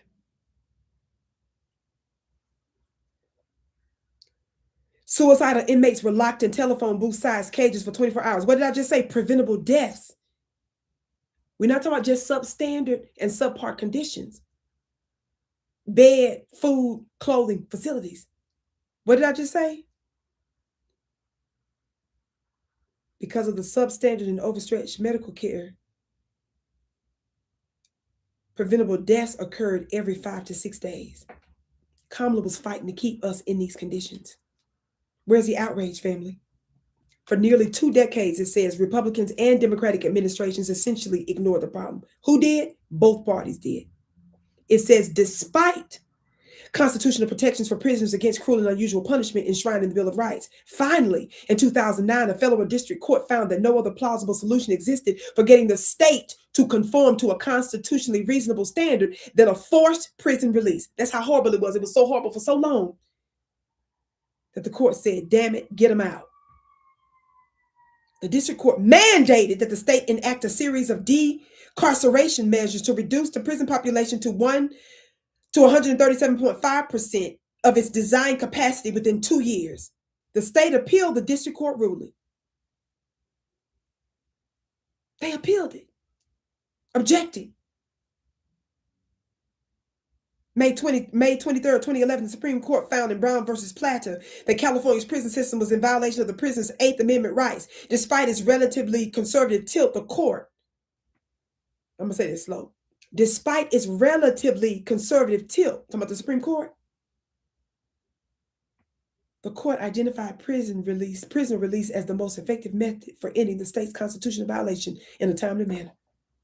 And the verdict split 5-4 with conservative Justice Anthony Kennedy. How many of y'all remember him?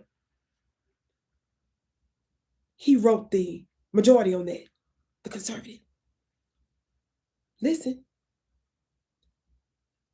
Upholding a lower court mandate, Kennedy wrote the majority opinion in the case, including an array of gruesome details from inside those prisons and condemning the state for facilitating, quote, needless suffering and death. The Democrat under Kamala Harris, let me get it straight. Y'all see this? It was so bad that even the conservative Supreme Court justice jumped in and said the only thing that they can find was to release those prisoners and condemning the state. Y'all see it? For facilitating, that's a quote, needless suffering and death. So the moment y'all hear Democrats and Republicans screaming about ICE, substandard facilities for people that violate the law to get here, criminals, remember it was the Democrats that had to be condemned even by conservatives on the Supreme Court for facilitating needless death and suffering.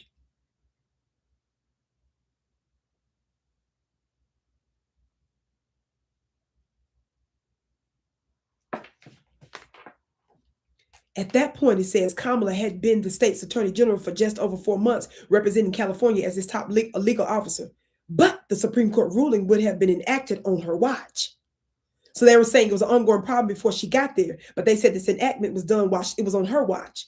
Every 6 months, y'all listen, the state would have to show it had decreased its prison population in compliance with the threshold overseen by a 3-judge district court panel.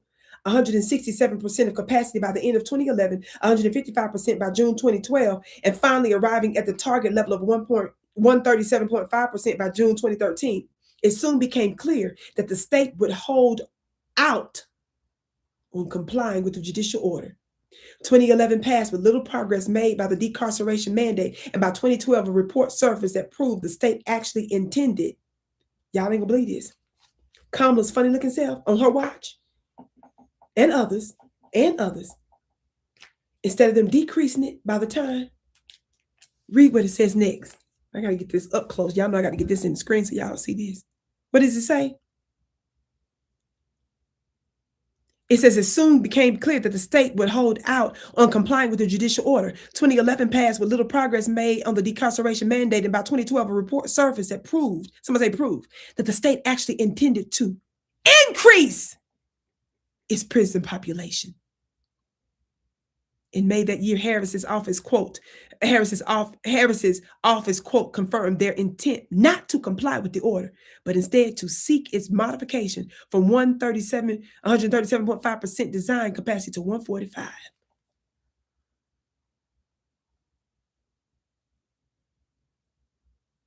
A modification that was not permitted, it says. The deadline for compliance was eventually extended to the end of 2013. Harris has been criticized on multiple occasions for fighting to keep people, including innocent ones, in prison.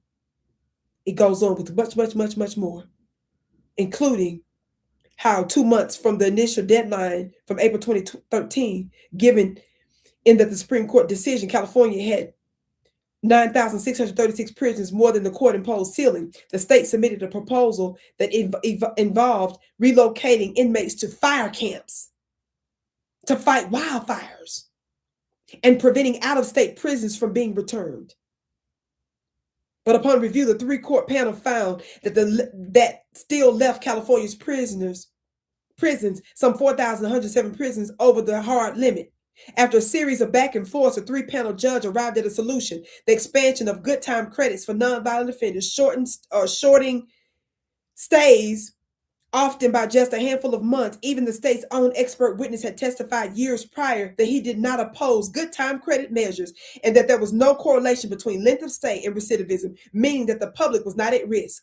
Other states, Washington, Illinois, even tough on crime New York, had implemented these programs with success. The court found good time credits alone would do more than enough to close the gap and solve the problem for good. Some 5,385 inmates were eligible for release under good time credits, but Governor Brown, with Harris as his defense lawyer, did not agree. I'm gonna stop there. I can say more. I think you get the point. I'm trying to show you the actual deaths were occurring every 5 to 6 days with Democrat Kamala as top attorney general, trying to keep American citizens in prison. This is the history of your political parties. We damn sure know that Republicans believe in keeping Black folks locked up. I'm saying y'all want us to be outraged over ICE when you allowed our people to literally die and languish in prison. And you bucked against the law to release them, so much so that actual judges were considering seriously holding Kamala Harris and her office in contempt of court. I said a whole lot, but I want Don Lemonade and his ilk to cover this. I need to see the outrage about the mistreatment of Black folks before we jump to talking about ICE detention facilities.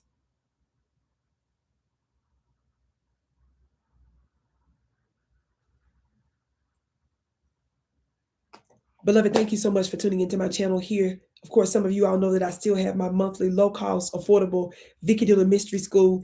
I do a live spiritual lecture every month just for my students in my school. They get discounts on a regular basis. They get sacred rituals that I do not share with the public. My students have been getting manifestations and breakthroughs.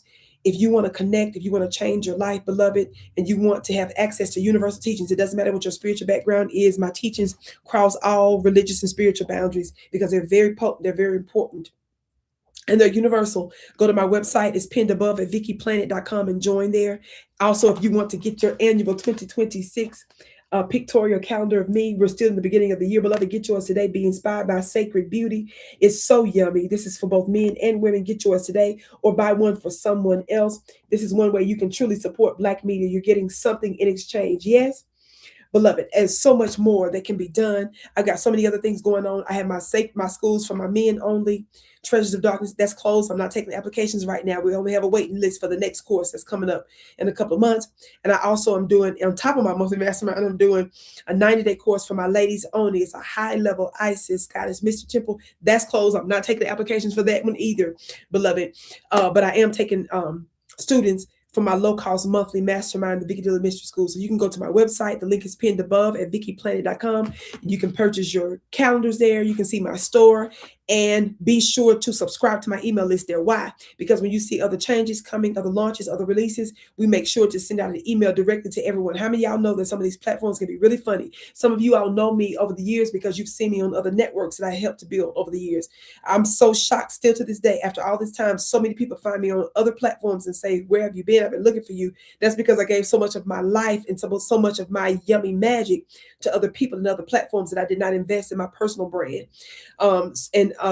And business and so forth. So because those businesses that I had with them, those platforms, those networks, I was doing several different things, have ceased. I'm starting from scratch on my own. Yes. And in addition, taking care of some other things behind the scenes. So if you want to stay connected directly outside of those these limitations on these platforms, which they can be very fickle, join my email list at VickiPlanet.com. Just go to VickiPlanet.com, scroll to the bottom where it says subscribe, input your information. That way you're a part of my list and you'll be notified. Yes. Or can somebody put my text number in the my text number? Y'all, I have to type it in. Let me see. Also, you can join my text list so that you can get direct notifications for launches on my text message list, 303-529-2572. There you go. Y'all see it there? Join my text list also if you want to get direct notification. Yes, 303-529-2572. 303-529-2572. Shout out to our moderators in the building. Thank you all for being with me. Shout out to all of you that joined at the last minute. Thank you for joining me today, beloved. Make sure you are regularly checking the community post because sometimes I put notifications there. Be sure you follow me on all the platforms. I got 2 Facebook pages at Dillard Vicki. Spell my name right, Vicki. Sometimes I post on TikTok. I stopped posting for them a long time ago because they start playing too many games. So I just throw up something from time to time over there now because they play too many games. But make sure you pay attention to the one where I'm verified because there's a lot of little fake Vicki Dillard things all over social media. You can follow me on X, which I got to start posting more on X too, at Dillard Vicki, and you can follow me on Instagram at Vicki X Dillard. You know, all the social media. Just look for me, but just make sure you look for the verified Vicki Dillard. Don't be following these little fakies. It's too many to keep up with. Yes, I love you all so much. Ms. Lisa Parker, thank you so much, Queen Vicki, and all the moderators and family. She's so sweet. She's been my day one.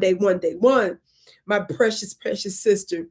Y'all have a good evening too. I love you all so much. I bow to you. You are my bliss, beloved. Share the broadcast. Subscribe, and hit all notifications, okay? Somebody said, we still rocking with you, sister. Yes, beloved. Thank you so much. And join the email list and the text too, because that way, when you all start seeing my broadcast on other platforms, you'll know my team will notify you that you can watch me here on this network, on this platform. You understand? So subscribing to my email list at Vicki Planet is the best thing to do. And joining the text list at 303-529-2572. That's the best way to stay connected, family, because too many things change. You understand? And we want to make sure that we always have access to you. Yes, I love you so much. I can't wait to see you again.